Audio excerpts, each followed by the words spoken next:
가끔 오늘 말씀은 우리가 함께 나누던 그런 말씀 중에 한 부분입니다. 오늘 아침에 우리가 하나님께서 동서남북을 바라보라고 아브라함에게 이렇게 말씀하신 것처럼 오늘 이 부분도 하나님께서 모세에게 나타나셨어요. 모세에게 나타나셔서 사명을 주는 그러한 장면입니다. 근데 이게 모세에게만 이렇게 하는 것이 아니라 모세는 이제 특별하게 이렇게 하시지만은 다 대체적으로 이렇게 하나님께서 우리에게 사명을 주십니다. 신학교가 이렇게 이제 신학기가 되면은 찾아오시는 분들이 계세요. 그래가지고 상담하러 오시는 분이 대체적으로 내가 이렇게 사명을 받았는데 이거를 해야 되느냐 말아야 되느냐 뭐 이런 얘기, 또는 내가 받은 사명이 맞냐 안 맞냐 이런 얘기 해서 갈등을 하고 고민을 하는 이제 그런 상황이 있어요. 그래가지고 그런 부분에 대해서 이제 기도도 하고 뭐 이렇게 해가지고 이게 내가 내 사명이구나 이렇게 생각하는 사람들이 또 하죠. 근데 이제 저는 이제 20대에 부르심을 받았잖아요. 그러니까는 어떤 사람들은 생각할 때는 천천히 해도 된다 이렇게 생각하지만은 사실은요 빨리 할수록 좋습니다. 왜냐하면은 나이가 들면은 힘이 빠져요. 힘이 나이가 들면은 경륜도 쌓이지만은 나이가 들면은 힘이 빠져요. 그렇기 때문에 점점 못해요. 그러니까는 20대 때는 막 물불 안 가리고 하잖아요. 물인지 불인지 뭣도 모르고 막 시작하는 거죠. 막 그냥. 근데 30대 되면 이제 조금씩 생각을 하기 시작하고 40대 정도 되면은 이제 좀 어떻게 보면 지도자로서의 적절한 나이가 되기도 하죠. 그런데 앞에 어떤 과정이 없이 40대가 돼가지고는 안 되는 거예요. 앞에 많은 과정을 거쳐서 제가 지난번에도 말했지만은 어떤 한 목사님이 한 5년 만에 교회도 세우고 이렇게 했단 말이에요. 그래서 어떻게 그렇게 참 금방 그렇게 개척해서 그렇게 할 수 있었느냐 했더니 이분은 건 20년을 부목사 생활을 하면서 준비가 다 돼 있어요. 뭐든지 다 자기가 새신자반도 해보고 전도도 해보고 양육도 해보고 하여간 부교역자로 있으면서 하여간 모든 걸 다 섭렵을 했기 때문에 자기가 개척을 했을 때 어떻게 해야 되는가, 어떤 분야에서 어떻게 해야 되는가를 자기가 다 아는 거예요. 이거를. 그래서 그걸 이제 쉽게 이렇게 할 수 있었고 그랬다. 이제 그런 얘기를 하더라고요. 그렇습니다. 준비 기간이 굉장히 중요해요. 준비 기간이 뭐든지 준비 기간이 이제 잘 되면 그러면은 이제 스타트를 했을 때, 근데 스타트만 바라봐 가지고는 안 돼요. 스타트만 바라보고서 가면은 이제 그게 안 되는 거죠. 다윗도 사울 왕을 통해서 엄청난 시련의 과정이 있었잖아요. 그러나 왕이 되기까지 엄청난 시련이 있었어요. 근데 사울 왕은 시련이 없어요. 시련이. 급조해가지고 왕이 됐어요. 사울 왕은. 그러나 다윗은 사울 왕이 죽을 때까지, 그리고 사울의 왕조, 사울의 왕이 또 죽었지만은 그 이후에도 사울 왕조의 세력이 있어요. 그래서 통일 왕국을 다 이루기까지는 다윗이 한 14년 정도 이렇게 세월이 흘러가는 거예요. 왕이 되고도. 처음에는 유다만 다스리게 됐어요. 유다만. 나중에 북쪽까지 다 통치할 수 있는 능력이 생기는 것은 오랜 세월이 걸렸어요. 그러니까는 다윗은 많은 트레이닝 과정이 있었어요. 그러니까 왕이 되고서도 금방 그런 왕으로서의 자질을 이미 다 섭렵을 했기 때문에, 그렇기 때문에 이제 좋은 왕이 될 수가 있었던 거죠. 그런 것처럼 우리는 이제 그런 것들인데, 모세는요 장장 80년이라는 세월을 트레이닝의 과정이 있었어요. 40년을 바로의 궁에 있었고 또 40년을 또 광야에 있었어요. 아주 최고의 그런 상황에 있고 또 한편으로는 최악의 그런 상황에 이렇게 처해서 그런 상황에 있게 되는 모습을 보게 되죠. 그래서 80세가 됐을 때 하나님께서 호렙산에 나타나셔서 이제 사명을 주시는 거죠. 사명을 주시니까 모세가 뭐라고 말합니까? 오늘 출애굽기 3장 11절입니다. 3장 11절 한 절 같이 다 같이 읽겠습니다. 시작. 모세가 하나님께 고하되 내가 누구간데 바로에게 가며 이스라엘 애굽에서 인도하여 내리까. 내가 누구냐? 아이덴티티라고 이렇게 말하죠. 정체성. 자신의 정체성. 나는 누구인가? 나는 무엇인가? 하는 거예요. 이게 확실해져야 사람은요, 자존감이 생기는 것입니다. 그리고 삶의 의미도 가치도 생기고 그리고 또 열정도 생기죠. 그런 것처럼 내가 누군데 왜 내가 이 일을 해야 되느냐 이런 얘기예요. 내가 누군데 이 일을 해야 되느냐라고 그렇게 말한 것이에요. 모세가 태어나면서부터 목숨의 위태로운 그런 상황에서 간신히 갈대상자에 버려졌지만은 바로의 딸이 데려다가 왕자로 이렇게 살게 되죠. 40세가 돼가지고 자기 백성을 돌아볼 마음이 있어서 나갔다가 애굽 사람을 죽이는 그런 상황이 생겼어요. 그래서 결국은 살인자라는 그러한 상황에서 미디안으로 도망을 가는 거죠. 미디안에 도망을 가서 장장 40년 동안, 장장 40년이라는 그 긴 세월 동안 이제 광야에 있다가 오늘 이제 하나님을 만나면서 이미 이제 그 어떤 자신의 정체성이 이제 다 없어진 거예요. 내가 왜 이 일을 해야 되느냐, 내가 왜 이것을 해야 되느냐 하는 이제 그러한 이제 상황 속에 있었던 것이죠. 그래. 그래서 하나님을 만나서 이제 내가 누구인지 그거를 이제 확인을 해야 되는 이제 그런 상황이죠. 그래서 여기에 있는 모든 물건들이 이렇게 다 있지만은요, 이건 뭐냐면 사람이 필요로 해서 다 만든 거예요. 다 뭐 전기 있다마를 만들고 환하게 밝히려고 그런 것이고, 또 마이크를 만든 건 소리를 이렇게 크게 하려고 그러는 것이고, 여기에는 다 사람이 필요에 따라서 만드는 거예요. 그런 것처럼 사람도 역시 마찬가지죠. 사람도 하나님의 필요에 따라 존재하는 것이에요.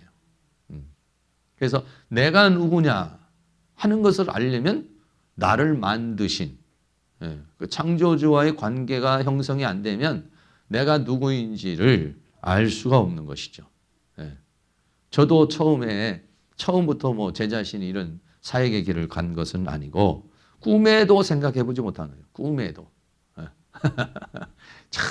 전혀 생각하지 못한 일인데 어느 날 그냥 너무도 자연스럽게 이렇게 그냥 자석에 끌리듯이 이제 이런 사역의 길을 가게 된 것이죠. 그래서 이제 지금까지 이렇게 오게 된 거예요. 사도 바울도 34세 내지 35세에 하나님 앞에 부름을 받았는데 이때까지만 해도 사도 바울은 자기가 이런 어떤 이방인의 사도로서의 그러한 삶을 살 것이라는 것은 정말 꿈에도 생각을 못 해본 거죠. 자기가 예수를 믿고 그리고 예수 그리스도의 종이 돼가지고 그런 일을 할 것이라는 것은요, 상상조차도 못 했을 거예요. 그러니까 예수 믿는 사람을 그렇게 핍박하고 그렇게 했겠죠. 자기 나름대로 열심히 어떤 목표를 세우고 살아왔던 거예요. 그런데 다메섹 도상에서 하나님을 만나요. 하나님을 만나고서 나는 이런 존재구나. 내가 누군지를 알게 된 거죠. 내가 하나님 앞에 무엇인가를 이제 그때서야 알게 된 거예요. 그러니까 사람이 내가 누구인지를 알고 사는 것하고 내가 누구인지를 모르고 사는 것하고는요, 이거는 엄청난 차이가 있는 것입니다. 그 뒤에 있는 화면 좀 꺼주세요. 자기가 뭔지를 알면은요, 어떻습니까? 그러면 쉬워요. 우리가 길을 갈 때도, 내가 여기서 만약에, 저쪽에 간석동을 간다든지, 서울을 간다든지, 그러잖아요. 길을 알잖아요. 그러면 내비게이션을 틀고 가더라도, 어디로 가면은 언덕 있고, 어디로 가면 2차선이고, 어디로 가면 1차선이고, 편안하게 갈 수가 있어요. 그런데 내가 전혀 모르는 길을 내비게이션만 가지고서 가잖아요. 뭐 편안하게 가기는 하지만 불안해요, 가다가. 가다가 갑자기 뭐 그 길이 뭐 언덕바지인지 아니면 뭐 옆으로 꺾어지는 길인지 이거 잘 모르잖아요. 그러니까는 편안하지 못하고 좀 긴장 속에 가는 거예요. 긴장 속에. 그러다가 어떨 땐 또 내비게이션이 문제가 생겨봐요. 그러면은 내비게이션이 지금도 잘 돼 있기는 하지만은 가끔 가다가 보면요. 이상하게 표시되어 있는 것들이 있더라고요. 깜빡깜빡 놓치게 되는 그런 부분들이 전국적으로 있어요. 그러면은 그냥 길을 이제 헤매는 것이죠. 근데 내 인생이 어떤 인생이다. 내 삶이 어떤 삶이다. 이거를 알면은 우리가 그거를 잘 계획하면서 생각하면서 준비하면서 이제 이 길을 가는 거예요. 저도 이런 사역의 길을 들어오면서도 굉장히 어디서 내가 목회를 해야 될 건가? 이것도 굉장히 고민이죠. 서울에서 할 건지, 뭐 인천에서 할 건지, 뭐 어디 저쪽 전라도 지방으로 갈 건지, 그것도 하나님 앞에 물어봐가지고 또 이제 정하고, 또 내가 목회를 해도 어떤 사역을 또 해야 할 것인지, 그것도 또 이제 기도를 해야 되잖아요. 그러니까는 이런 것들이 이제 하나님과의 관계가 아니면은요, 내가 살고 싶다고 내가 그냥 정할 수 있는 게 아니에요. 내가 나 이렇게 살겠습니다 해서 내가 정한다고 그게 되는 일이 아니에요. 왜? 여기서 지금 우리가 이렇게 물병을 하려고 이렇게 갖다 놨는데 이게 물병 안 하고 꽃병 되겠다고 해보세요. 아니면 이게 뭐 갑자기 무슨 뭐 종이 되겠다고 해보세요. 이게 되겠어요? 이치에 맞지를 않잖아요. 하나님이 우리에게 딱 정한 것이 있다고요, 하나님. 그래, 내가 누군지를 하나님을 만나지 않으면 몰라요, 이게 몰라. 그러니까는 모세가 말하기를 나를 만드신 하나님이시니까, 하나님이 그런 명령을 주시니까 내가 왜 그런 일을 해야 되냐? 내가 누구냐? 내가 뭔데 그 일을 해야 되느냐? 라고 그렇게 묻는 거예요. 하나님을 만난 사람들이 내가 누구인지를 아는 거예요. 그래서 사도 바울은 다메섹 도상에서 하나님을 만나니까 하나님께서 사도행전 9장에서 너는 이방인과 임금들에게 나를 전하기 위한 택한 그릇이다. 이렇게 얘기를 하셨죠. 그래서 나는 내 인생은 그런 인생이구나. 나는 이방인들을 위해서 복음을 증거하라고 하나님이 선택한 존재구나. 이거를 사도 바울은 알게 된 거예요. 근데 대체적인 많은 사람들이 또 이걸 알기는 해요. 나는 이런 사람이구나. 나는 이런 의미구나. 이런 뜻이구나. 내 인생은 이런 거구나. 이걸 알 수가 있어요. 그런데 거기에 대해서 어떤 사람은 막 극적으로 막 거기에 막 인생을 걸고 사명을 걸고 올인하고 막 이렇게 사는 사람이 있고, 어떤 사람은 그러거나 말거나 그냥 그거에 대해서 별로 관심이 없는 사람이 있어요. 그런데 사도 바울은 그 사명을 감당하는 데서는 내 생명보다도 더 소중하게, 그러니까 내 인생에서 1순위를 그걸 뒀다는 거예요. 사명을 1순위에 둔 거예요. 그러니까 예수님이 나를 따라오려거든 자기를 부인하고 자기 십자가를 지고 따라와라. 이건 뭐냐면 이 사명을 1순위에 둬야 된다. 한 서기관이 나와서 아버지를 내가 부모님을 가서 장사 지내고 와야 될 텐데 어떻게 합니까? 그러니까 장사 지는 건 죽은 사람에게 다 보내고 너는 그냥 나를 따라와. 이렇게 얘기했어요.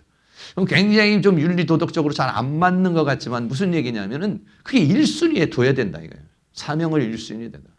그래서 나보다 더 자식을 사랑해도 안 되고, 나보다 더 부모를 사랑해도 안 되고, 나보다 더 세상을 사랑해도 안 되고.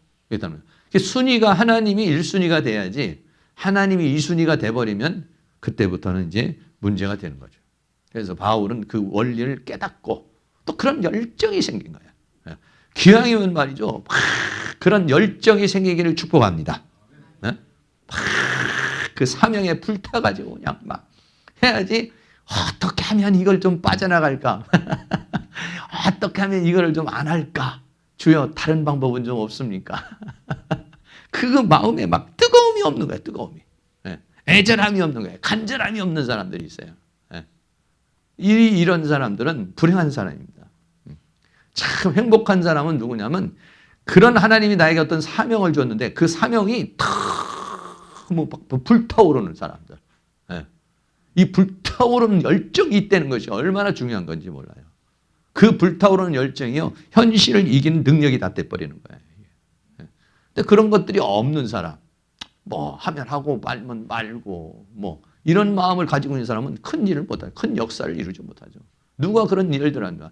막 거기에 그냥 미쳐버리는 사람, 전도에 미쳐버리든지 기도에 미쳐버리든지 성경에 미쳐버리든지 그냥 막 어떤 한 분야 하나님께서 자신에게 맡겨주는 사명에 있어서 막 거기에 올인을 하고 막 끊임없는 열정을 갖는 사람, 그런 마음을 주시고 그런 믿음을 주시고 그런 은혜를 주신 거, 이 참 감사할 일이죠. 그런 은혜가 우리에게 다 있기를 주의 이름으로 축원합니다. 내가 누구냐? 내가 누구냐를 알아야 됩니다. 내가 누구냐? 우리가 2019년도에 내가 누구냐? 다시 한번 대충 자기가 누구라는 걸 대충은 알겠지만 더 확신을 갖고, 그리고 내가 누구라는 사실에서 좀 뜨거워져야 돼. 내가 누구라고 하는데도 좀 간절해져야 돼. 내가 누구라고 하는 것에 대해서 좀 더 분명해야 돼요. 이런 게 우리에게 필요합니다. 두 번째는 출애굽기 3장 13절 말씀에 뭐라고 말했냐면은, 모세가 하나님께 고하되 내가 이스라엘 자손에게 가서 이르기를 너희 조상의 하나님이 나를 너에게 보내셨다 하면 그들이 내게 묻기를 그의 이름이 무엇이냐 하리니 내가 무엇이라고 그들에게 말하리까 그랬어요. 다시 말하면 뭐냐면, 내가 누구인지를 이제 그 대충 알았다면 그 다음엔 뭐냐면 하나님은 누구냐는 거예요. 하나님은 나에게 그런 명령을 주시는 당신은 누구냐? 하나님의 이름이 뭐냐? 하나님은 누구냐? 이걸 묻는 거예요. 그러니까 나를 아는 것도 중요하죠. 그런데 하나님을 아는 것도 또 더 중요한 거예요. 나에게 그 명령을 주시고 나에게 그 사명을 주시고 나에게 그런 꿈을 주시고 나에게 그런 비전을 주신 하나님은 누구냐 이거예요. 하나님은. 이게 우리에게 매우 중요한 부분이죠. 하나님은 누구십니까? 마태복음 16장에 보면 예수님이 가이사랴 빌립보에서 뭐냐면 너희는 나를 누구라고 하느냐 이렇게 묻다는 거예요. 그게 굉장히 중요하죠. 예수가 누구라고 생각하느냐? 어떤 사람은 엘리야, 어떤 사람은 에레미야, 어떤 사람은 선지자 이렇게 말했단 말이에요. 그러나 거기서 베드로는 주는 그리스도요, 살아계신 하나님의 아들입니다. 이걸 어떻게 고백하느냐, 어떻게 알고 있느냐가 매우 중요한 거 아니겠습니까?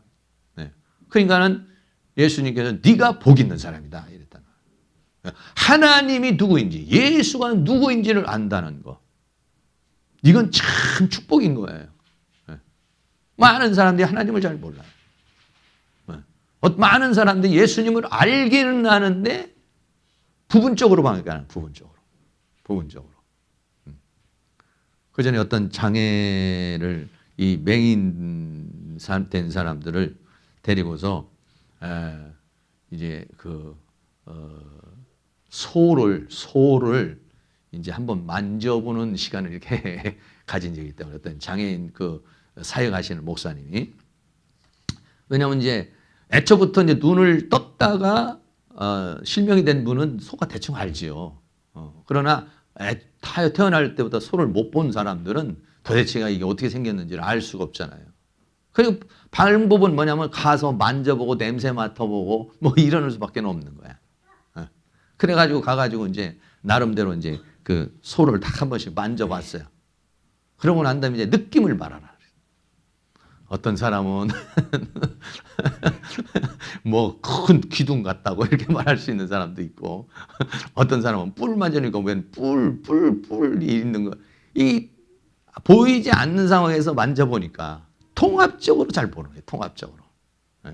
자기가 만져본 부분만 아는 것이죠. 자기가 느낀 부분만 아는 거예요. 그러니까 하나님에 대해서도 우리가 통전적으로, 성경도 통전적으로, 요번에도 지난번에도 우리가 이제 성경을 전체적으로 한번 훑어보는 그런 이제 강의를 이제 개설하게 했습니다만은 성경 전체가 뭘 말하고 있는 것인지 이거를 이제 한번 쭉 이렇게 한번 강의를 지난번에 했습니다만은 그런 게 중요해요. 하나님은 누구시냐? 저도 이제 하나님을 알지만은 제가 아는 것도 이제 부분적이겠죠. 예수님을 안다는 것도 성경을 통해서 내가 경험하고 내가 체험하고 내가 깨달은 하나님이겠죠. 그런데 얼마만큼 그 폭이 넓으냐가 굉장히 중요한 그런 부분이에요. 모세가 하나님을 알긴 알지만은 하나님은 누구냐? 그중에 이름은 뭐냐? 이렇게 물었어요. 그런 것처럼 그것을 아는 것이 복이 있다 이랬어요. 그런데 베드로가요. 그렇게 예수님이 주는 그리스도요 살아계신 하나님의 아들입니다. 얼마나 똑똑하고 칭찬을 받았어요. 그런데 예수님이 십자가에 못 박혀서 죽으시기 전에 이제 잡혀갔잖아요. 그래서 그 제사장 앞에서 신문을 받고 있는데 베드로가 가서 있었어요. 그러니까는 한 사람이 와가지고 너도 예수와 함께 있었다. 이러니까 나는 그 사람을 알지 못한다. 본 적도 없고 만난 적도 없다. 예수님을 아주 맹세하고 부인하고 저주하면서 그 사람을 알지 못한다. 이랬어요. 이 알지 못한다는 게 어떻게 보면 거짓말이고 어떻게 보면 진짜예요. 알지 못한다는 것이 뭐냐면 예수님을 그렇게 부인한다는 건 뭐냐면은 예수님을 진짜 모르니까 부인하는 거죠. 예수님을 진짜 알면은 거기서 부인 안 하죠. 그러나 예수님을 알지 못한다는 것이 뭐냐면 예수님을 부인하는 거예요. 또 한편으로서. 자기가 아는 만큼 주는 그리스도의 살아계신 하나님의 아들입니다. 이렇게 고백했잖아요. 그런데 모른다고 그러니까 거짓말이죠. 그러나 또 한편으로는 정말 모르는 거예요. 정말. 완벽하게 모르는 거예요. 완벽. 내 목숨을 걸 만큼은 못 믿는 거예요. 모르는 거예요. 거기에서 이 죽음의 현장에서 잘못하면 예수님과 함께 죽을 수 있는 그런 상황이잖아요. 그런 상황에서 내 목숨을 내놓을 만큼은 못 믿겠다 이런 얘기지. 믿기는 알고 대충 알기는 알지만 내 목숨을 내놓을 만큼은 아니다 이거야. 내 목숨을 내놓을 만큼 목숨을 걸 만큼 내가 확신이 있는 건 아니다 이거야. 그러니까 우리가 예수님을 믿기는 믿는데 한계가 있다는 거죠. 다. 요 정도는 믿지만 요 정도 그 산을 넘으면 몰라. 못 믿겠다. 이게 나는 가면 갈수록 이제 좀 더 강해지는 거죠. 어떤 사람은 이 부분에서 믿습니다. 나오는데 어떤 사람은 그게 안 되는 사람이 있고 어떤 사람은 그걸 뛰어넘는 사람이 있어요. 그러니까 아는 만큼 믿는 거죠. 믿는 만큼 또 아는 것이고. 그런데 베드로가 성령 충만 받고 나서는 그 알미 더 깊어져 버렸어요. 그냥. 네. 어느 정도 깊어졌느냐? 목숨을 버릴 만큼 깊어져 버렸어요. 네. 수많은 사람 앞에서도 예수에 대해서 말하니까 예수님에 대해서 아주 당당하게 말할 수가 있었어요. 당당하게. 네. 얼마 전까지만 해도 그냥 전부 다 그냥 다 부인하고 그랬던 그런 상황인데 아주 당당하게 말할 수 있는. 그건 뭐냐면 성령을 통해서 깊이 알게 된 거죠. 체험하게 된 거죠. 경험하게 된 거죠. 확인하게 된 거죠. 확신하게 된 거죠. 그러니까 우리들의 믿음이 깊어지면 깊어질수록요 이렇게 강하고 담대해지고 더 큰 역사를 이룰 수 있는 거예요. 어떠한 죽음의 현장에서 어떠한 상황에서도요 그걸 이길 수 있어요. 그러니까 지금 현재 내가 무언가를 못하는 거, 무언가에 안 되는 거는 문제가 아니라 내 믿음이 문제예요. 이게 내가 믿음이 커져버리면은요 헤쳐나가는 거예요. 믿음이 커져버리면요 이겨나가는 거예요. 믿음이 커져버리면은요 그것이 아무것도 아닌 거예요. 이게요. 그런데 믿음이 약하면 조그마한 문제만 생겨도 벌써 내가 어떤 문제만 생겨도 내가 막 불안이 오고 두려움이 오고 이런다. 뭐냐? 내 믿음이 약한 것이요. 그 믿음이 약하다는 것은 뭐냐면 내가 예수를 모르는 거야. 이게. 하나님을 모르는 거예요. 그만큼은 알겠다 이거예요. 그만큼은 믿겠다 이거예요. 그러나 그 이상이 되니까 거기까지는 그 정도까지는 나는 모르겠다. 그 정도까지는 나는 못 믿겠다. 이런 얘기거든요. 그러니까 믿음이 가면 갈수록 더 커지죠. 그 알미 더 커지면 어떻습니까? 그러면은 현실을 이기는 능력이 되는 것이죠. 결국은 베드로가 그렇게 아주 그냥 성령 충만 받고서는 터없이 그냥 어떤 상황에서도 막 위협을 하고 죽이겠다 위협하고 감옥에다 가두겠다 위협하고 예수의 이름으로 말하면 그냥 막 위협을 하고 막 협박을 하고 막 핍박을 해도 가딱 안 한다는. 그건 뭐냐? 성령의 능력에 의해서 그만큼 강력한 믿음, 강력한 확신이 생겨버린 거예요. 그러니까 하나님이 누구냐, 예수가 누구냐, 이걸 아는 건 정말로 중요하다 이런 얘기죠. 근데 내가 아는 것이 너무 조금이야. 그럼 내가 믿는 것도 조금밖에 안 되고, 그러면 현실의 적용도 조금밖에 못하는 거예요. 그러나 큰 믿음을 가지면 큰 문제도 해결할 수 있는 능력이 생겨요. 그러니까 문제가 아니라 이거죠. 옆에 있는 분에게 문제가 아니라 믿음이 문제입니다.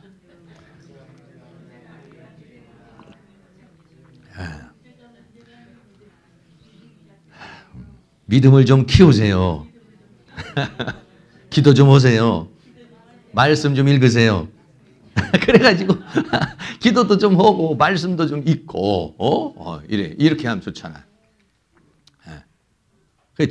지난주에도 와서 내가 강의를 부탁했던 그 여자 목사님인데 그분도 사연을 들어보니까 정말 핍박에 어마어마한 핍박 속에 이렇게 있었더라고요. 그래서 그냥 그걸 이기려고 성경을 공부했던지 뭐 보니까는요 이 강의록을 안 가지고서 그냥 하더라고요. 머릿속에 다 들어와 버린 거야. 하도 외우면 들어와요 이게. 그 말씀이 그를 지탱해 주는 거야.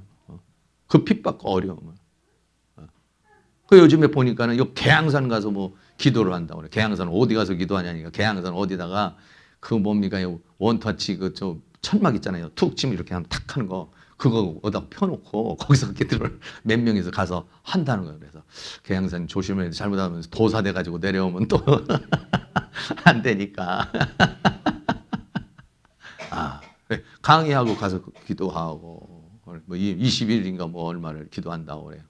여러분 훈련이 돼 있는 거죠. 훈련이. 여러분 한번 올라가 봐야 뭐 누구든지 여기서 혼자 올라가서 한번 텐트 가지고 올라가고 그러면 뭐가 부시럭거리면 아마 그냥 혼비백산해가지고 아마 그것도 낮이가 아니고 밤에 10시 12시 사람 한 사람 없는 데서 해보세요. 그거 치고 있다가 그냥 뭐가 쓱 하면 뭐 뱀 나오나 뭐 버저적 그러면 뭐 여기 강도가 와가지고 나 덮치려고 하는 거 아닌가? 별의별 생각이 다 납니다. 이게. 훈련이 됐더라고. 훈련이 왜 됐느냐? 뭐 핍박을 하고 고통스럽고 그래서 그거를 이기려다가 보니까 그렇게 된 거예요. 그러니까 왼수죠. 나를 핍박한 게. 그러나 왼수가 도움이야. 왼수를 이기면 나의 도움이 되죠. 나를 만드는 방패가 돼요. 근데 왼수를 못 이기면 진짜 왼수야. 나를 정말 고통스럽게 하는 왼수예요. 그런 왼수를 이기면 고마우신 분이야. 그리고 내가 이기면 그 사람도 예수 믿게 돼 있어요. 이게. 그 사람에 의해서 내가 훈련이 되고 훈련이 돼서 내가 만들어지는 거예요. 그리고는 어떻게 합니까? 결국은 내가 그걸 이기면 이 사람도 구원받고 나도 만들어지고. 할렐루야. 네. 그런데 하나님을 알아야 돼. 하나님. 그 하나님을 알기 위해서 뭘로 하나님을 알겠으면 기도해서 하나님도 알겠지만 말씀을 들어야 돼. 생각이 바뀌어야 인간은 행동이 바뀌고 행동이 바뀌어야 삶이 바뀝니다. 생각을 뭘로 바뀌었어요? 이걸로 바꿔야 돼요. 이걸로. 생각을 무슨 사상이나 철학이나 어떤 동네 아저씨 얘기나 TV나 이런 걸로 사상을 만들면 안 돼요. 이게. 내 생각이 말씀이 내 마음에 내 생각에 기록하리라. 이렇게 했어요. 하나님의 말씀이 내 마음과 생각에 기록이 되고 그것이 내 생활 방식이 되고 내가 삶의 기준이 되고 그럼 그게 뭐냐면 생각이 되는 거죠. 생각. 이 생각이 말씀으로 바뀌어서 바뀌어진 말씀에 의해서 행동을 하고 그 행동을 해야 인생이 바뀌어져 버립니다. 삶이 바뀌어지는 거예요. 삶이 바뀌어져. 네. 그러는 이렇게 하나님을 알고 하나님을 뭘 알겠어요? 이 하나님 말씀을 알아야 돼요. 근데 선입관념을 가지면 안 돼요. 순수한 마음을. 그래서 제가 말씀을 공부하는 사람은 할 수만 있으면 새벽에 하라. 왜? 낮에 하고 저녁에 하면은요, 어떤 경우는요, 지금 오늘 내가 그냥 돈 때문에 아주 그냥 머리 터질 것 같이 아팠어. 그럼 성경을 보면 다 돈으로 보여. 너는 내게 부리라. 아, 돈을 부르지라는 거구나. 구하라 그러면 돈 구하라는 거구나. 자기가 오늘 아니면 오늘 누구하고 한바탕 싸웠어. 그러면 다 그렇게 해석이 돼버리게 돼 있어요. 그러니까는 가장 좋은 시간, 물론 새벽에 못 일어나시는 분은 어쩔 수 없지만 할 수만 있으면 마음이 비워진 상태, 감정이 비워진 상태, 어떤 감정과 생각에 꽉 차가지고 성경을 보잖아요. 그러면 그 성경을 자기식으로 해석을 하는 거예요. 사사로이 푸는 거예요. 사사로이. 예. 그러니까는 문제가 생길 수 있어요. 자기가 가지고 있는 철학, 자기가 있는 사상, 이걸로 그다가 성경을 풀어버리면 안 되거든, 이게. 그러면 잘못하는 거죠. 예. 하나님을 아는 거 어떻게 하냐? 성경을 통해서 아는 거죠. 왜? 하나님은 우리가 어떻게냐? 하나님은 우리가 무슨 어디 막 산으로 올라가고 어디로 올라가서 찾을 수 있는 분이 아니라 하나님은 뭐냐? 계시의 하나님이에요. 기독교는 뭐냐? 계시. 계시라는 것은 하나님 자신을 나에게 보여주시는 거거든. 하나님 나를 이렇게 보여주셨는데 하나님이 자신이 나에게 보여주셔서 말씀하신 게 뭐냐면 성경이거든요. 네, 이만큼 우리에게 보여주신 거예요. 이만큼 알려주신 거 하나님을요. 그러니까 성경을 통해서 하나님을 알아야 되는 거죠. 네. 그래서 모세가 하나님이 누구십니까? 라고 묻습니다. 그러니까 출애굽기 3장 14절입니다. 14절 다 같이 함께 읽겠습니다. 시작. 하나님이 모세에게 이르시되 나는 스스로 있는 자니라. 또 이르시되 너는 이스라엘 자손에게 이같이 이르기를 스스로 있는 자가 나를 너에게 보내셨다 하라. 아멘. 하나님은 누구냐? 스스로 있는 자라 그랬어요. 네. 그러니까 해석하면 나는 나 자신이다. 이렇게 예의 아세르 예의라고 하는 그런 말인데 나는 나다 이런 말이에요. 그러니까 하나님은 뭐냐? 자존적 존재라는 거예요. 자존적 존재. 이 세상에 있는 모든 것들은 다 피조된 존재죠. 누군가에 의해서 창조주에 의해서 만들어진 거예요. 네. 그러나 하나님은 뭐냐? 하나님만이 무에서 유를 창조해요. 사람은 만들어진 유를 가지고 개발도 하고 발명도 하는 거예요. 어떤 신비한 약초가 생겼다, 신비한 뭐가 생겼다 해도요, 다 있는 것 중에서 무슨 나무에서 뭘 축출하고 뭐에서 추출해가지고 뭘 만드는 거예요. 여기. 전부 다 유에서 개발하고 발명하고 발견하고 이러는 거죠. 그러나 하나님은 잘 없는 것에서, 없는 상태에서 무에서 유를 창조하시는 거예요. 스스로 창조가 가능하다 이거예요. 스스로 창조가 가능하고 스스로 자생이 가능하신 분. 생명 자체이신 분. 그게 뭐냐면 자존자라는 거예요. 자존자. 스스로 존재하시는 분이다. 이 세상에 스스로 존재하는 자가 누가 있어요? 우리는 스스로 존재할 수가 없죠. 밥을 먹든지 아니면 부모로부터 도움을 받든지 이웃으로부터 도움을 받든지 사람이 모두 사회로부터 도움을 받아야 되고 하나님으로부터 공급을 받아야만이 사는 거예요. 자존할 수 있습니까? 스스로 살 수 있나요? 인간은 스스로 살 수가 없게 돼 있어요. 왜? 피조된 존재이기 때문에 그렇습니다. 그러나 하나님은 자존자이시다 이거예요. 나는 스스로 있는 자다. 이 얘기는 뭐냐? 내가 창조주다 이런 얘기예요. 창조주다. 나는 스스로 있는 자다. 이렇게 말씀한 거는 나는 창조주라는 거예요. 창조는 스스로 있는 자만이 할 수가 있는 거죠. 네. 우리는 창조는 아닙니다. 다 그거를 개발하고 발명하고 연구하고 그거를 새롭게 만든 것이죠. 네, 그렇습니다.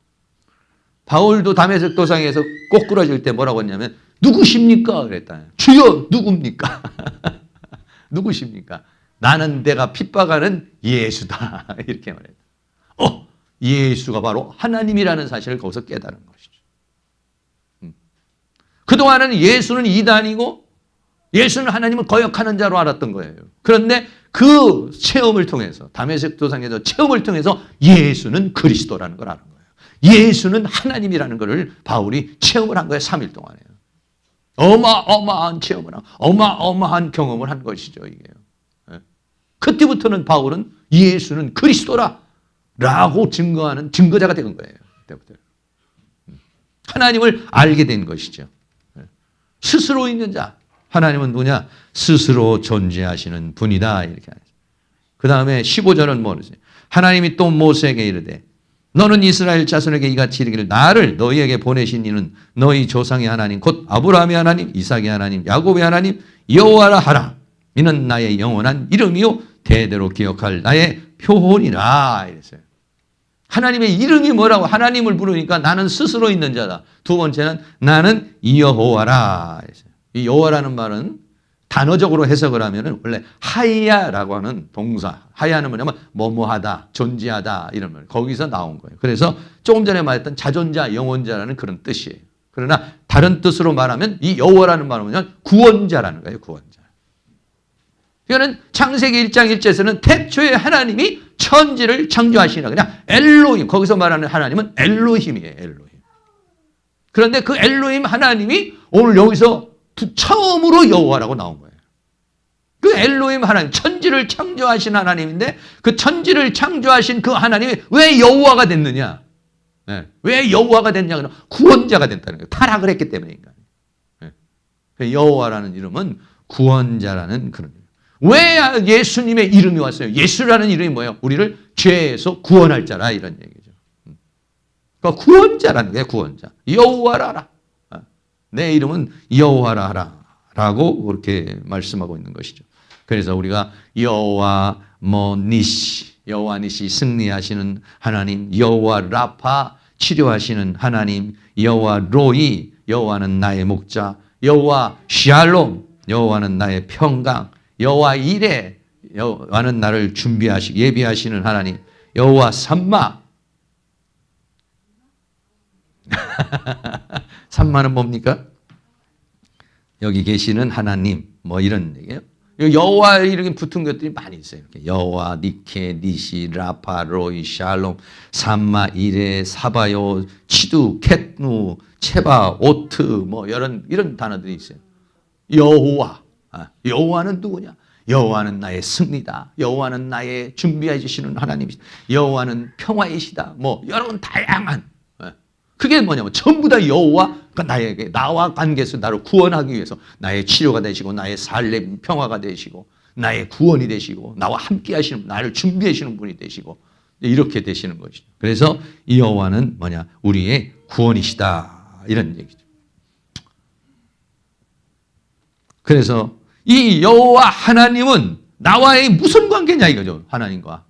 하나님과 나와의 무슨 관계입니까? 그분은 창조주시오. 나는 피조물이에요. 그래서 그분이 나에게 명령을 주시고 그분이 나에게 사명을 주시는 거예요. 그럼 내가 이걸 거부할 수 있느냐? 있어요.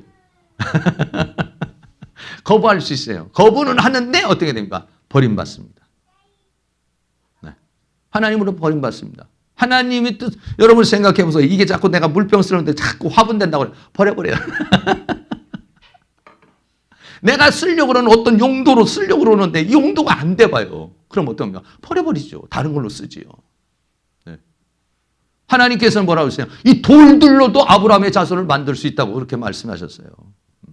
그러니까는 우리는 어떠냐? 거절할 수 있어요. 하나님이 나에게 준 사명, 하나님이 나에게 준 소명, 하나님이 주신 나에게 준 뜻, 이거 거절할 수 있어요. 그러나 거절하면 버림받아요. 그러나 순종하면 쓰임받아요. 내가 누구냐? 난 너를 창조한 자야. 네. 난 너에게 생명을 주었고 내가 너를 선택했고 내가 너를 불렀고 내가 너를 영화롭게 하려고 그래.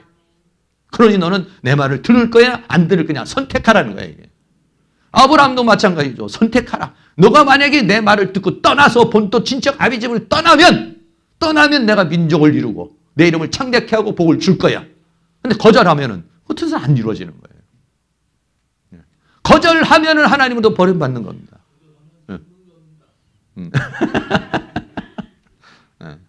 어쨌든 여러분들 거절할 수 있지만은 거절할 수 있느냐? 거절할 수 없어. 외면할 수 없어. 주님의 그 손을 잡았었네. 주님의 사랑에 뜨거운 눈물을 흘리고야 말았다. 해. 거절할 수 있어요. 그러나 하나님이 은혜를 주면 거절을 못해요. 거절하고 싶은데 거절하지 못하는 것이 은혜예요. 근데 거절하고 싶은데 거절이 팍 돼버리는 사람은 이게 은혜가 안 되는 사람이에요. 거절할 수 없는 그 하나님께서 나에게 주는 하나님의 그 사랑의 강권적인 역사. 이런 역사가 우리에게 다 일어나실 수 있기를 주의 이름으로 축원합니다. 결국은 하나님께서 나에게 그것을 주시는 이유가 뭡니까? 그거를 통해서 하나님이 하나님의 뜻하시는 바를 나를 통해서 이루기를 원하고, 이루어서 어떻게 하려고? 하나님에게 나에게 복을 주시려는 거예요. 칭찬을 주고 영광을 주고 존귀를 주고 하나님의 영원한 나라에서 하나님께서 모든 걸 주시려고, 그냥 나를 힘들게 하고 고통스럽게 하라는 것이 아니라 그 나에게 사명을 주신 것을 통해서 하나님의 뜻을 이루고 결국은 하나님이 우리를 최고의 존재로 만들기를 원하는 것인 줄로 믿습니다. 2018년 저물어가고 있습니다. 우리는 하나님께서 나를 부르신 그 부름에 따라서 살아왔는지, 2018년도 나는 그 하나님의 부르심에 의해서 하나님의 소명에 의해서 하나님의 사명감을 가지고 얼마만큼 뜨거운 마음으로 간절한 마음으로 살아왔는지 우리 한번 살펴보시고, 그리고 내년에도 2019년도에도 하나님께서 나에게 주신 미션이 있어요. 하나님이 나에게 주신 뜻이 있어요. 나를 통해서 이루려는 게 있어요. 나를 통해서 이루려는 거. 그런데 우리는 거꾸로 하나님을 이용해서 내 뜻을 이루려고 내년에는 내가 이 목표가 있으면 꼭 이루어주세요. 이렇게 하시는 것이 아니라 하나님이 나를 통해서 이루려는 뜻이 무엇입니까? 그 뜻을 물어보시고 거기에 뜻을 맞춰야지. 내 뜻에다가 맞추고 하나님 보고 나에게 맞추라고 하면은 하나님께 우리 죄악의 속성이 있는 우리의 뜻에 맞춰줄 수가 없어요. 이게. 중요한 것은 뭐냐면 내가 품고 있는 뜻, 내가 품고 있는 계획, 내가 품고 있는 꿈이 하나님의 뜻과 맞느냐 이거예요. 맞느냐. 하나님이 원하시는 것이냐 이런 얘기예요. 여러분 이것을 같이 맞추는 거 그 쉽게 안 되니까 기도하는 거예요. 하나님 나는 내년에 2019년도에는 이런 뜻을 품고 살고 싶습니다. 이렇게 살고 싶습니다. 그런데 이것이 하나님이 원하시는 것입니까? 내 뜻대로 마우시고 아버지의 뜻대로 되기를 원합니다. 나를 향한 하나님의 뜻은 무엇입니까? 우리 교회를 통한 하나님의 뜻은 무엇입니까? 우리 가정을 통한 하나님의 뜻은 무엇입니까? 하나님 나로 하여금 그를 깨닫게 하여 주시옵소서. 나는 누구입니까? 하나님 더 깊이 알기를 원합니다. 그리고 하나님과의 관계 속에서 새로운 한 해를 출발할 수 있기를 원합니다. 해서 여러분들이 함께 하나님과 함께 출발하는 그러한 은혜의 역사가 다 일어날 수 있기를 주의 이름으로 축원합니다. 이게 조금 뭐가 또 좀 잘 안 되는 것 같아. 뭐가 이게 자꾸 뭐가 좀 한번 여기서 해보든지 좀 맞춰야 될 것 같아요. 찬양을 한 장 드리고 우리 이제 같이 한번 기도하는 시간을 가려고 합니다. 바송의 노래 너의 가는 길에 주의 평강이 있으리라는 그런 찬양 한번 드리면서 하나님께서 우리에게 주시는 2019년도에 주시는 비전을 정말 하나님 앞에 물어보지도 않고 그냥 자기 나름대로 그냥 세워서 이렇게 가면 안 됐어. 안 되고 하나님이 주시는 그 비전을 우리 여러분 마음에 받아서 출발할 수 있기를 바랍니다.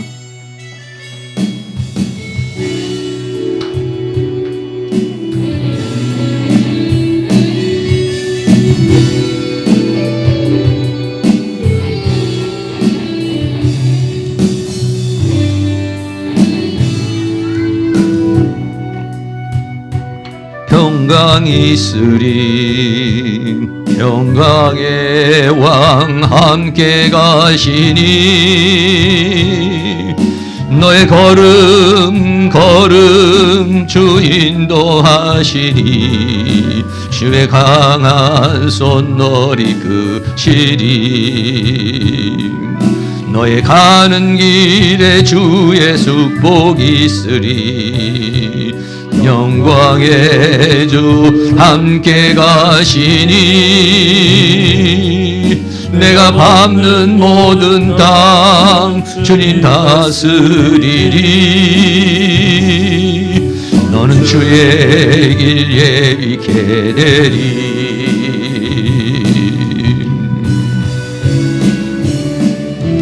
주님 나라 위하여 길 떠나는 나의 형제요, 주께서 가라시니 너는 가라. 주의 이름으로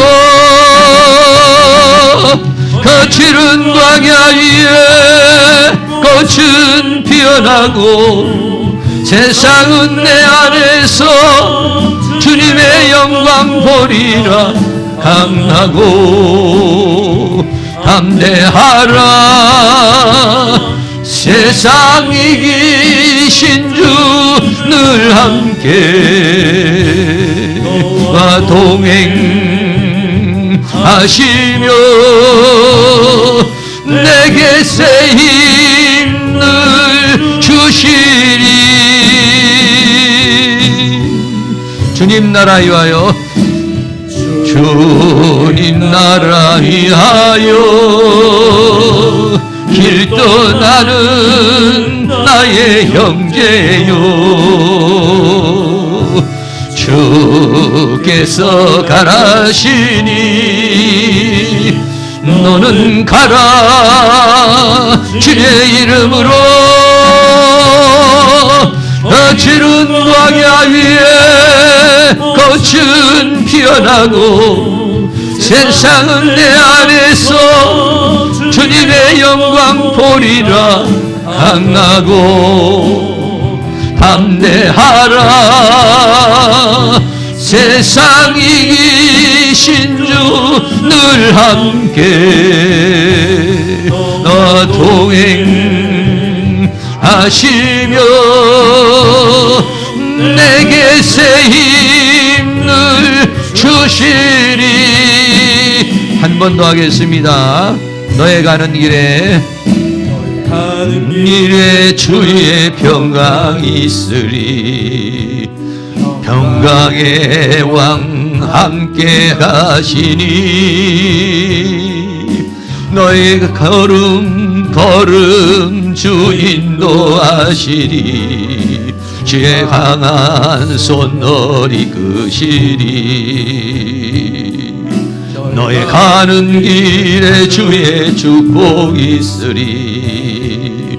영광의 주 함께 가시니 내가 밟는 모든 땅 주님 다스리리. 너는 주의 길 예비케 되리.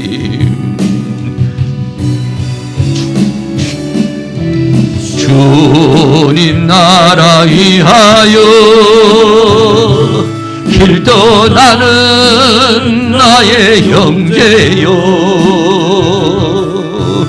주께서 가라시니 너는 가라. 주의 이름으로 거칠은 광야 위에 꽃은 피어나고 세상은 내 안에서 주님의 영광 보리라.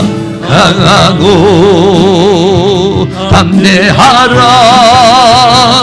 세상 이기신 주 늘 함께 너와 동행하시며 내게 새 힘을 주시리. 아멘.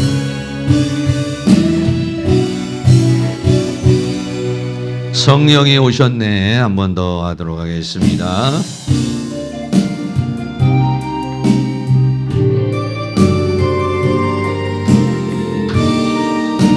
성령 받으면 다 할 수 있습니다. 허무한 시절 지날 때, 먼 한숨 내쉴 때, 그런 풍경 보시며 한식하는 분 있네. 고와 같이 너희를 버려두지 않으리. 내가 너희와 영원히 함께하리라. 성령이 오셨네, 성령이 오셨네, 내 주에 보내신 성령이 오셨네. 우리 인생 가운데 친히 찾아오셔서 그 나라 꿈꾸게 하시네. 억눌린 자, 갇힌 자, 자유함이 없는 자, 피난처가 되시는 성령님 계시네. 주의 영이 계신 곳에 참 자유가 있다네. 진리의 영이신 성령이 오셨네. 성령이 오셨네, 성령이 오셨네, 내 주에 보내신 성령이 오셨네. 우리 인생 가운데 친히 찾아오셔서 그 나라 꿈꾸게 하시네. 성령이 오셨네, 성령이 오셨네, 성령이 오셨네, 내 주에 보내신 성령이 오셨네. 우리 인생 가운데 친히 찾아오셔서 그 나라 꿈꾸게 하시네. 한 번 더 성령이 오셨네, 성령이 오셨네, 성령이 오셨네, 내 주에 보내신 성령이 오셨네. 우리 인생 가운데 친히 찾아오셔서 그 나라 꿈꾸게 하시네. 한 번 더 하겠습니다. 허무한 시절 지날 때에, 시절 지날 때, 깊은 한숨 내쉴 때, 그런 풍경 보시며 단식하는 분인데, 고와 같이 너희를 버려두지 않으리. 내가 너희와 영원히 함께하리라. 성령이 오셨네, 성령이 오셨네, 내 주에 보내신 성령이 오셨네. 우리 인생 가운데 친히 찾아오셔서 그 나라 꿈꾸게 하시네. 억눌린 자, 갇힌 자, 자유함이 없는 자, 피난처가 되시는 성령님 계시네. 주의 영이 계신 곳에 참 자유가 있다네. 진리의 영이신 성령이 오셨네. 성령이 오셨네, 성령이 오셨네, 내 주에 보내신 성령이 오셨네. 우리 인생 가운데 친히 찾아오셔서 그 나라 꿈꾸게 하시네. 할렐루야. 오소서 진리의 성령님 한 장 더 드리겠습니다.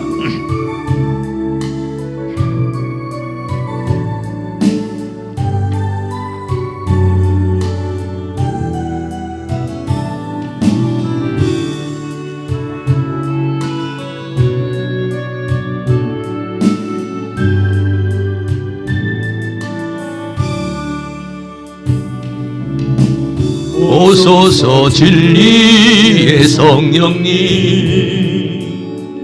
이 땅 흔들며 임하소서.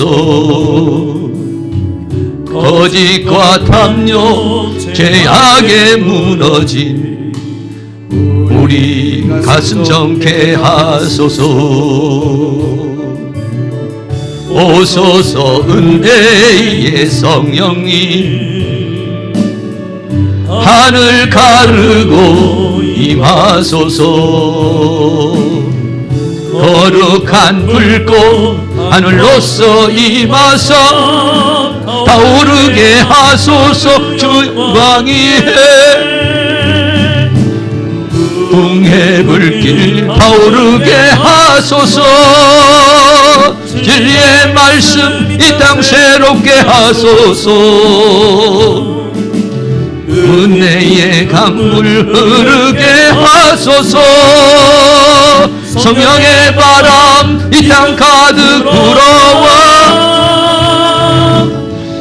흰 옷 입은 주의 순결한 백성 주의 영광 위에 이제 일어나 열방을 치유하며 행진하는 영광의 그날을 주소서. 한 번 더 합니다. 오소서 진리의 성령님 이의 성령님 이 땅 흔들며 임하소서. 거짓과 탐욕 죄악에 무너진 우리 가슴 정케 하소서.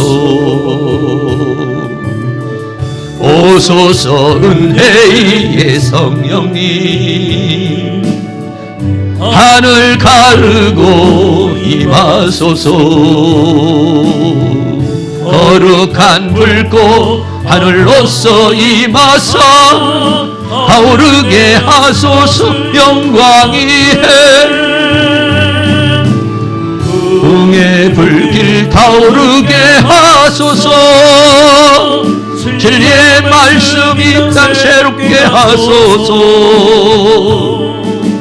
은혜의 강물 흐르게 하소서. 성령의 바람 이 땅 가득 불어와 흰 옷 입은 주의 순결한 백성 주의 영광 위에 이제 일어나 열방을 치유하며 행진하는 영광의 그날을 주소서. 한 번만 더 하겠어요. 오소서 진리의 성령님 예 성령님 이 땅 흔들며 임하소서. 거짓과 탐욕 죄악에 무너진 우리 가슴 정케 하소서. 오소서 은혜의 성령님 하늘 가르고 임하소서. 거룩한 불꽃 하늘로서 임하사 타오르게 하소서. 주 영광 위에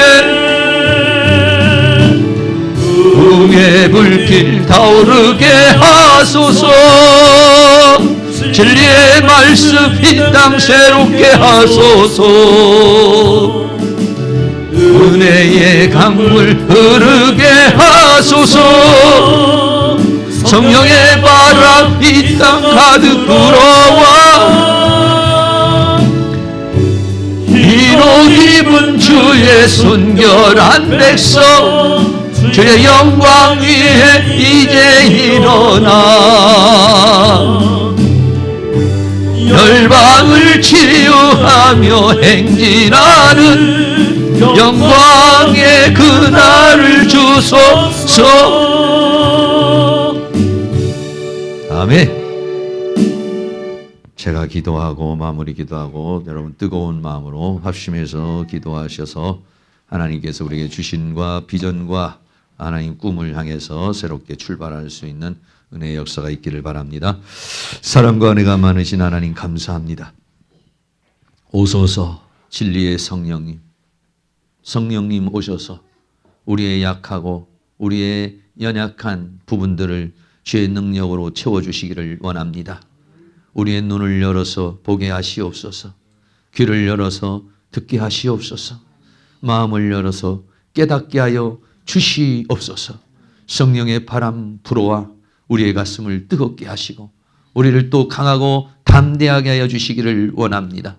2018년도 죄악된 우리의 인생들, 연약한 인생들 십자가의 보혈로 씻어주시고 주님께서 우리를 불쌍히 여기시고 긍휼히 여기시사 새로운 한 해를 새 영을 가지고 새 마음으로 준비할 수 있게 하시고 출발할 수 있도록 도와주시기를 원합니다. 특별히 다음 주에 한 주간 주님 앞에 기도할 때에 하나님께서 도와주셔서 하나님이 우리를 향한 비전이 무엇이고 우리 교회를 향한 하나님의 꿈이 무엇인지 우리들이 그것을 듣게 하시고 또 깨닫게 하여 주시고 그것이 우리에게 새로운 인생의 목표가 되고 삶의 목적이 되어서 새해를 맞이할 수 있도록 은혜를 내려 주시옵소서. 이것을 방해하는 원수 마귀들, 어둠의 세력들, 이 사단의 세력을 주의 능력으로 멸하여 주시옵시고 오직 하나님의 성령으로 하나님의 능력으로 하나님의 권능으로 함께하여 주시옵소서. 이 시간 우리들이 합심하여 하나님 앞에 간절한 마음으로 기도할 때 주의 성령께서 함께하여 주시고 역사하여 주시며 하늘로부터 내려오는 주의 성령으로 바람처럼 불처럼 주의 능력으로 권능으로 충만케 하여 주시고 원수마귀 어둠이 악한 영의 세력이 예수의 이름으로 떠나가게 하시고 하나님의 성령의 능력으로 역사하여 주시옵소서. 질병을 일으키고 피곤을 일으키는 모든 병마의 세력이 예수의 이름으로 떠나가게 하시고 불신을 일으키는 악한 영의 세력이 예수의 이름으로 떠나가게 하시고 우리 교회의 분과 성장을 방해하고 우리의 인생길을 방해하는 사단의 세력이 예수의 이름으로 떠나가게 하시고 오직 하나님의 성령으로 하나님의 능력으로 하나님의 권능으로 충만한 이 시간이 되어줄 수 있도록 주께서 함께하여 주시옵소서. 예수 그리스도의 이름으로 기도하옵나이다. 아멘.